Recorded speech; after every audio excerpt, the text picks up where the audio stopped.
இன்டர்வியூக்காக போனா திடீர்னு என்ன சொல்லிட்டாங்க, இங்க இன்டர்வியூ கிடையாது, டிஎஸ் ஹோட்டல்ல தான் இன்டர்வியூ அப்படின்னு சொல்லிட்டாங்க. சரின்னு சொல்லிட்டு மறுபடியும் நாங்க அங்க போனோம்.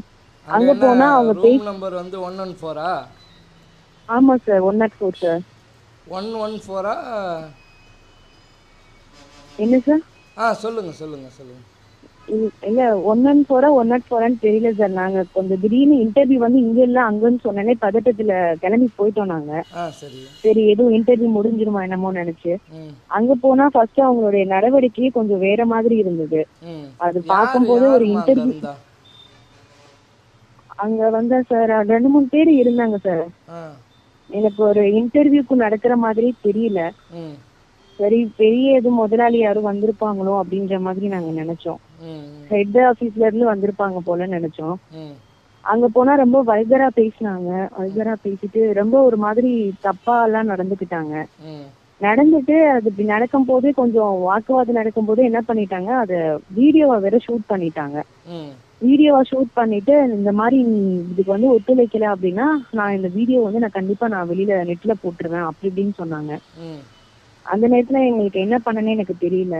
அப்புறம் என்னன்னா திருப்பி வந்து மறுபடியும் எனக்கு எப்பப்போ கால் பண்ணி இந்த மாதிரி இலங்கை தமிழ்ச்சொல்லிட்ட நீ போகணும், நீ அவங்கள போய் நீ பார்க்க போகணும், அவங்க கிட்ட நீ வரணும் அப்படின்னு ஒரு 2-3 தடவை வேற கூப்பிட்டுட்டே இருந்தாங்க. அப்போ வர முடியாதுன்னு சொன்னா என்ன பண்ணுவீங்க அப்படின்னு போகும்போது உன்னோட வீடியோ எல்லாமே இருக்கு, அதை நான் கண்டிப்பா நான் நெட்ல ரிலீஸ் பண்ண போறேன் அப்படின்ற மாதிரி சொன்னாங்க. அப்புறம் மறுபடியும் வந்து அந்த வீடியோவே மறுபடியும் எனக்கே அனுப்பிச்சு விட்டு காமிச்சு இந்த மாதிரி நீ இப்போ வா, இல்லைன்னா நான் நீ வந்து இங்க வந்துருன்னு சொல்லி கூப்பிட்டுட்டே இருந்தாங்க. ஒரு தடவை சரி ரொம்ப வீட்டுக்கு பயந்து வெளியில தெரிஞ்சிருமோன்றது ஒரு தடவை அதுக்காக நான் போனேன். ரொம்ப கட்டாயப்படுத்தி இப்போ ஒண்ணும் செய்ய மாட்டோம், குளிக்க போ அப்படின்னு சொன்னாங்க.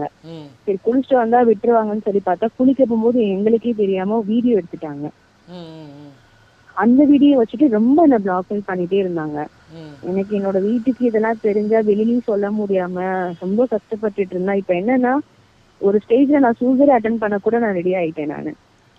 ஏன்னா வீட்டுல தெரிஞ்சா வந்து குடும்பத்தோட சாவாங்க. அப்படிலாம் பண்ணக்கூடாதுமா. மத்தவங்க இல்ல சார் எங்களுக்கு வந்து ஃபேமிலி பேக்ரவுண்ட் எங்களுக்கு கிடையாது. ரொம்ப மிடில் கிளாஸ் தான். அவங்க லெவலுக்குலாம் நாங்க கிடையாது. எனக்கு இந்த மாதிரி எல்லாம் வீடியோ எடுத்த பையன் வந்து அந்த யாரு? என்னங்க சார்?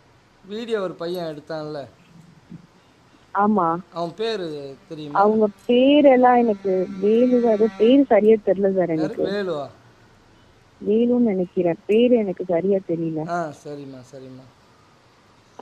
பட் வீடியோ எடுத்து எங்களுக்கு அந்த பதட்டத்துல எங்களுக்கு வேற என்ன பண்றதுன்னு தெரியல. எனக்கு தப்பிச்சா போதுன்ற லெவலுக்கு தான் நாங்க இருந்தீங்களா? வேற யாராவது கூட? இல்ல சார், நிறைய பிள்ளைங்களை வந்து அப்படிதான் பண்றாங்க.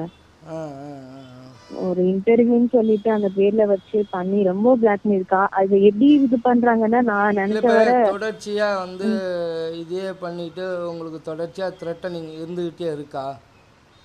ஆமா இருந்துட்டே இருக்கு. இப்ப வரையும் கூட நான் ஏன் என்னோட பேரு கூட உங்களுக்கு நான் சொல்ல மாட்டேங்கிறேன், நேர்லயும் வர மாட்டேங்கிறேன்னா ரொம்ப வந்து மிரட்டுறாங்க. என்னால தாங்க முடியல. வெளியிலயே வீட்டை விட்டு வெளியில போக முடியல. 2 நாளா நாங்க ஒரு தெரியாத இன்னொருத்தவங்க வீட்டுல போய் சொந்தக்காரங்க வீட்டுலதான் தங்கிட்டு வந்தோம். சரி சரி சரி சரி. எனக்கு என்னன்னா மேலும் மேலும் இதே மாதிரி ஏமாத்துவாங்க. ஏன்னா அவங்கள காசுக்காரவங்க ரொம்ப ஏமாத்துவாங்க. பிள்ளைங்க இப்ப இருக்கிற காலத்துல எல்லாம் ரொம்ப பயமா இருக்கு.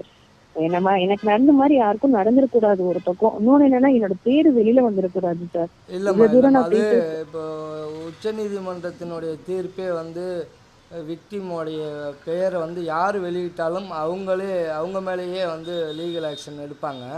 அப்படிதான். அதனால யார் பேரையும் உங்க பேரை வெளியிடலாம் கண்டிப்பா வெளியிட மாட்டோம். அதனால ஆமா சார். ஃபர்ஸ்ட் நான் இதை வந்து பேசாததுக்கான காரணம் என்ன அப்படின்னா என்னோட குளிக்கிற வீடியோ வந்து அவங்க கிட்ட இருக்கிறதா சொன்னாங்க. எடுத்த வீடியோ அதை வெளியிட்டோம்னு சொல்லும் போது எனக்கு இந்த இப்போ சமீபத்துல பொள்ளாச்சி வீடியோ எல்லாம் வந்தது இல்லையா, அதெல்லாம் எனக்கு ரொம்ப பயமா இருந்தது. சரி வரதுக்கு முன்னாடி நம்ம சுதாரிச்சுக்கலாம். பொள்ளாச்சியை மிஞ்சக்கூடிய சம்பவம் தான்மா இது. ஆனா வந்து இப்போ நீங்கள் சொல்கிறீங்க ஒரு சில சிஸ்டருங்களுடைய பேரண்ட்ஸ் வந்து பேசுகிறாங்க. ஆனால் பாதிக்கப்பட்டவங்க எல்லாமே நடுத்தர புகார் தெரிவிக்க மாட்டாங்கங்கிற தைரியத்தில் தான் இந்த மாதிரி தப்புகளை வந்து இல்ல அது உண்மைதான். இப்போ அது உண்மைதான் சார். நானே இருக்கட்டும், இப்ப என்னோட ஃபேமிலியே வந்து வேணா இப்படியே விட்டுருவோம், வா ஊரை விட்டு காலி பண்ணிடலான்றாங்க. எங்க வீட்டுல என்னை கூப்பிடுறாங்க, வா வேற எங்கிட்டாவது போய் பொழைச்சுக்குவோன்னு கூப்பிடுறாங்க. அந்த அளவு ரொம்ப மிரட்டுறாங்க.